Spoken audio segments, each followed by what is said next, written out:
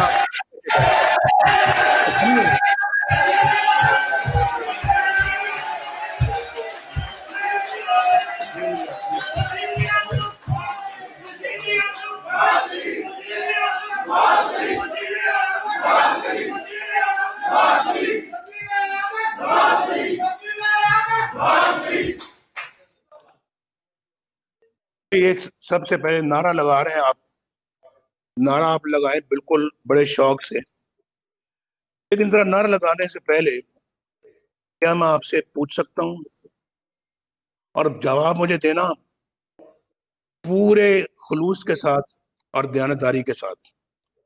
مجھے ایسا نہیں جواب چاہیے جو صرف زبان سے آئے اور دل اس کا ساتھ نہ دے. اگر دل ساتھ دیتا ہے تو پھر مجھے جواب دو, دل ساتھ نہیں دیتا تو چپ رہو. جواب بھی دینے کی ضرورت نہیں ہے, میں نہیں مانگتا آپ سے جواب. پاکستانی قوم اس کا جواب جانتی ہے. میں آپ سے پوچھنا چاہتا ہوں, ذرا آپ اپنے دماغ سے پوچھیں, دل سے پوچھیں. پہلے دل سے پوچھیں, بعد میں دماغ سے پوچھ لینا. کیا آپ کو, مجھے اور ہم سب کو تاریخ کے درست سمت پر کھڑے ہوتے ہوئے نظر آنا چاہیے یا نہیں آنا چاہیے؟ مجھے ذرا بالکل دل سے پوچھ کے ہاتھ کھڑا کر کے بتاؤ. ہمیں تاریخ کے درست سمت میں کھڑے ہوتا ہوا نظر آنا چاہیے یا نہیں؟ جو سمجھتے آنا چاہیے ہاتھ کھڑا کرو.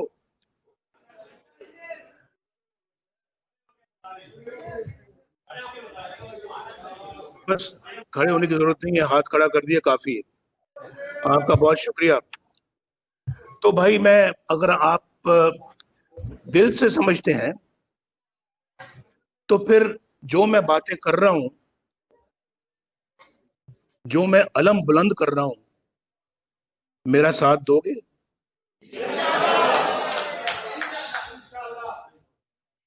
اس سوال کا جواب بھی دل سے پوچھ کے بتاؤ, میرا ساتھ دو گے؟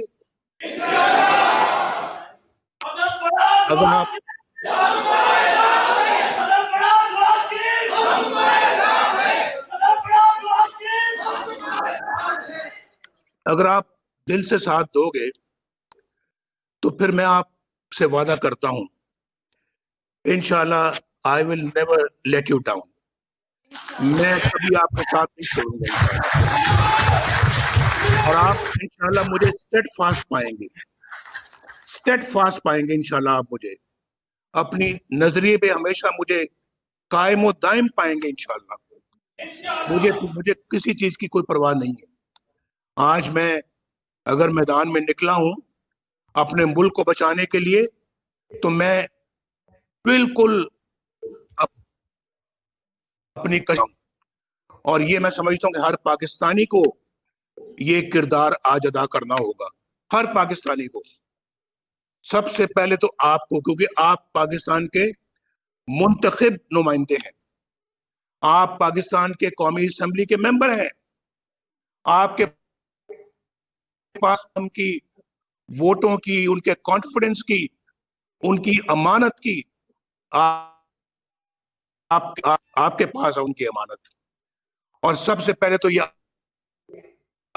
پھر آپ قوم سے بھی وعدہ لے سکتے ہیں. آپ سے پہلے مجھے وعدہ کرنا تھا, میں نے کر لیا آپ سے وعدہ, اور آج آپ وعدہ کریں گے, کل کو قوم انشاءاللہ ہمارے ساتھ وعدہ کرے گی. پھر دیکھنا کس طرح سے قوم آپ سے کندھے سے کندھا ملا کے آپ کے ساتھ چلے گی. میرا پورا یقین ہے کہ اللہ کے فضل و کرم سے اللہ کی تائید بھی ہمارے ساتھ ہوگی. تو آپ نے اس معاملے میں بڑا کلیئر ہیڈڈلی میرے ساتھ چلنا ہے, میں نے آپ کے ساتھ چلنا ہے. اور یقین کریں کہ پاکستان کے عوام آج آپ کی طرف دیکھ رہے ہیں. پاکستان کے عوام آج آپ کے ساتھ چلنا چاہتے ہیں. وہ اپنے اس تمام مصیبتوں سے نجات چاہتے ہیں, اور وہ دیکھ رہے ہیں کہ آپ اتنا لیٹ ہو گئے ہیں ان کا ساتھ دینے میں. اب آپ کو مزید تاخیر جو ہے اس کے آپ متحمل نہیں ہو سکتے. آپ کو بغیر تاخیر کے اپنا کام اور اپنا فرض ادا کرنا ہوگا. آج میں نے بتایا کہ کس طرح سے لوگ بیچارے اپنی زندگی بسر کر رہے ہیں. مجھے کوئی صاحب، میں آج ریپیٹ کر دیتا ہوں، مجھے ایک صاحب ملے یہاں لندن میں، پاکستان سے آئے ہوئے تھے. ان کی کوئی امیر آدمی نہیں تھے، لیکن وہ کہہ رہے تھے کہ جی میں جانتا ہوں، ایسے ملازمین کو جانتا ہوں، سرکاری ملازمین ہیں، دیانتدار ہیں، اپنے بچوں کو پالتے ہیں، اسکول بھجواتے ہیں، بجلی کا بل دیتے ہیں، آنسوؤں سے جب بجلی کا بل آتا ہے تو ان کے آنسو نکلتے ہیں، اور اس کے بعد وہ سمجھ نہیں آتی کہ کیا ہے اور روتے ہیں. اس کے بعد بجلی کا بل جب دے دیتے ہیں تو بچوں کی اسکول کی فیس کا سوچتے ہیں کہ یہ کہاں سے دیں گے. فیس دے دیں، بچوں کو پڑھوائیں، یا پھر روٹی کھائیں. وہ کہتے ہیں دونوں میں سے ان کو سمجھ نہیں آتی کہ ہم کس چیز کا انتخاب کریں. ہمارے زمانے میں تو یہ حال نہیں تھا. آج یہ حالات پیدا ہو چکے ہیں. یہ تو وہ کہنے لگے کہ اس کے بعد پھر اگر وہ روٹی کھاتے ہیں تو ان کے پاس سالن کے پیسے نہیں ہوتے، وہ پانی سے روٹی گیلی کر کے بھی کئی دفعہ ان کو کھانی پڑتی ہے، پانی سے. یہ تو ان لوگوں کا وہ حال بتا رہے تھے جن کے پاس چھوٹا موٹا روزگار ہے، جو بیچارے ابھی بھی تنخواہ لیتے ہیں، گھر کا کرایہ بھی دینا پڑتا ہے، اور پھر بچوں کے لیے دودھ کا انتظام بھی کرنا پڑتا ہے. تو روٹی پانی کے ساتھ کھاتے ہیں، پانی کے ساتھ کئی دن. سالن میسر نہیں ہے، گوشت تو دور کی بات ہے، مرغی تو دور کی بات ہے، پلاؤ تو شاید پتہ نہیں سال میں ایک مرتبہ بھی کھانا نصیب ہوتا ہے کہ نہیں. میں ان لوگوں کی بات کر رہا ہوں. اور مجھے سمجھ میں آتی ہے، آج 30,000 روپیہ ذرا سامنے رکھیں، ان سب کی ضروریات کو سامنے رکھیں ٹیبل پہ، 30,000 روپے اس طرف رکھ دیں، یہ سب مسائل اس طرف رکھ دیں، ایک ایک کو بتائیں کہ اتنا اتنا پیسہ ان تمام چیزوں کو درکار ہے، اور اس کے بعد دیکھ لیں کہ جب آدھی چیزوں میں پہنچیں گے 30,000 روپیہ ختم ہو چکا ہوگا، اور باقی آدھی چیزوں کے لیے کیا کریں گے؟ بھیک مانگیں گے کسی سے جا کر، ادھار مانگیں گے کسی سے جا کر، چوری کریں گے، ڈاکہ ڈالیں گے. ایسے تو بہت سارے لوگ ہیں جو ڈاکہ نہیں ڈالنا چاہتے، ایسے تو بہت سارے لوگ ہیں جو چوری نہیں کرنا چاہتے، ایسے بہت خوددار لوگ ہیں جو بھیک نہیں مانگنا چاہتے. پھر کیا کریں گے؟ اگر ادھار دیں گے ان کا ضمیر گوارا نہیں کرتا، ان کی خودداری گوارا نہیں کرتی. لیکن اگر لیتے ہیں تو پھر ادا کیسے کریں گے؟ اگلے مہینے اور قرض چڑھے گا، اس سے اگلے مہینے اور قرض چڑھے گا، اس کے بعد کسی کا مکان بکے گا، کوئی بیمار ہو جاتا ہے، کسی کو خدا نہ خواستہ کینسر ہوتا ہے، کسی کو خدا نہ خواستہ گردوں کی بیماری ہوتی ہے. کیا کرے گا؟ اپنا مکان بیچے گا یا اپنا اثاثے بیچے گا، اور وہ اپنے ضروریات کو آنسوؤں کے ساتھ پورا کرنے کی کوشش کرے گا. ملک کے، اور ہم یہاں پر الیکشنوں کو چوری کرتے ہیں، جعلی مینڈیٹ لوگوں کو دلواتے ہیں، آپ کو ہرواتے ہیں. آپ جیتے ہوئے تھے، بہت ساری سیٹوں سے آپ جیتے ہوئے تھے، آپ کو ہروایا گیا، آپ کو شکست دلوائی گئی. آر ٹی ایس کو بند کر کے آپ کی سیٹیں ختم کی گئیں، اور ان کی سیٹیں آپ نے ان کو دلوائیں جو نہیں تھی، ان کی جو ہماری تھی. مجھے بتائیں کئی حلقوں میں اس قدر ووٹ مسترد ہوئے کہ ماضی کی تاریخ میں اس کی کوئی مثال نہیں ملتی. یہ بات میں سچ کہتا ہوں یا نہیں کہتا؟ اور ڈبل موریں لگی ہوئی تھی. وہ کیا تھا؟ سب کچھ آپ کے پولنگ ایجنٹس کو پولنگ اسٹیشنوں سے باہر نکالا گیا یا نہیں نکالا گیا؟ اور پھر پولنگ نکال کر اس کے بعد پھر ان کو خالی کروا کر اس کے بعد ڈبے بھر کے آر ٹی ایس کو بند کر کے کئی گھنٹے وہ سارا دھاندلی کا پروسیس مکمل کرنے کے بعد آپ اپنا جو ہے وہ اس کو اسمبلی میں لاتے ہیں, کچھ ووٹ فاٹا کے آپ توڑتے ہیں, کچھ ایم کیو ایم کو ساتھ ملاتے ہیں, کچھ انڈیپینڈنٹ ساتھ مورے آپ شامل کرواتے ہیں. یہ ٹریکٹر والے کون لوگ تھے؟ کون تھے ٹریکٹر والے؟ ذرا بتائیں گے. یہ ٹریکٹر والے وہی لوگ تھے جن کی میں بات کر رہا ہوں, اور جو لانے والے ہیں یہ ان کا نشان تھا. اور ان کو آپ لاتے ہیں اور پھر صرف 4 ووٹوں سے اس سلیکٹڈ کو آپ وزیر اعظم بناتے ہیں. 4 ووٹوں سے, پھر بھی 4 ووٹوں سے. تو یہ ہم اتنی آسانی کے ساتھ یہ تماشا دیکھتے رہیں اور کچھ بولے نا. ہم گونگے تو نہیں ہیں, بہرے تو نہیں ہیں, اندھے تو نہیں ہیں. یا تو ہم اندھے ہیں تو پھر ٹھیک ہے, یا ہم بہرے ہیں تو پھر ٹھیک ہے, یا گونگے ہیں تو پھر ٹھیک ہے. لیکن اگر نہیں ہے اور ہمارا ضمیر بھی جاگ رہا ہے اور ہمارا اللہ کے فضل و کرم سے جو سیلف رسپیکٹ جو ہے, خودداری بھی ہماری موجود ہے, تو پھر ان چیزوں کو دیکھنا, ان چیزوں کو ہوتے ہوئے دیکھنا اپنی آنکھوں سے اور کانوں سے سننا, تو پھر اس کے بعد ہم خاموش رہیں.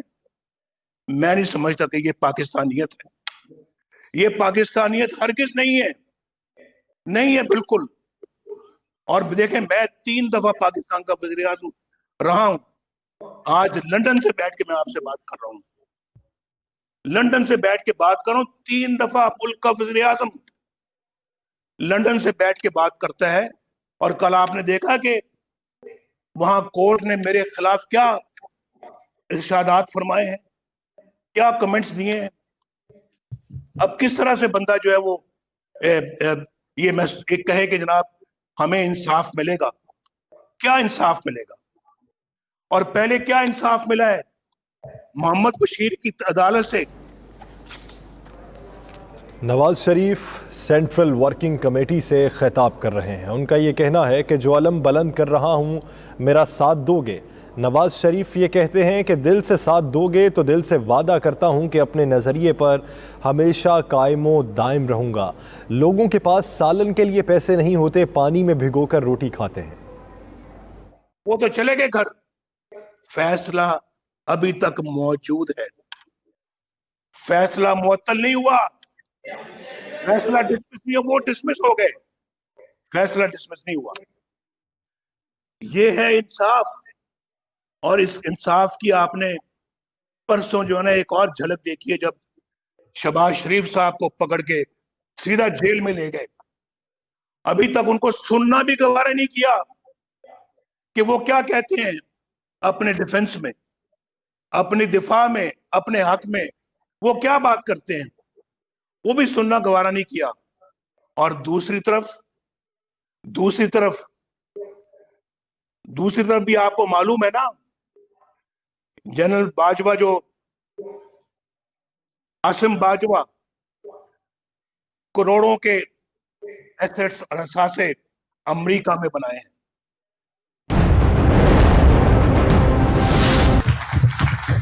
انہوں نے عوام کا مینڈیٹ چوری کیا, الیکشنوں میں دھاندلی کی, اور مسلم لیگ جیسے کہ میں نے پہلے کا الیکشن جیت چکی تھی, آر ٹی ایس کے ذریعے سے ہروایا گیا, اور پھر اس کو اپنا لا کے بٹھا دیا, جو سر تسلیم خم کرتا ہے ہر بات پہ, کرسی میں بٹھا دیا ہے. اور اس لیے تو آج یہ ملک کا حال ہوا ہے. یہی وجہ ہے آج پاکستان کی رسوائی کی, یہی وجہ آج پاکستان کی موجودہ صورتحال کی اور معیشت کی تباہی کی. اس لیے تو روز بروز غربت بڑھ رہی ہے, اس لیے تو روز بروز بربادی بڑھ رہی ہے, اور اس لیے تو ہم اقوام عالم میں روز بروز رسوا ہو رہے ہیں, اور پہلے سے زیادہ رسوا ہو رہے ہیں. آج کوئی ہمارے ساتھ کھڑا ہونے کو تیار نہیں ہے.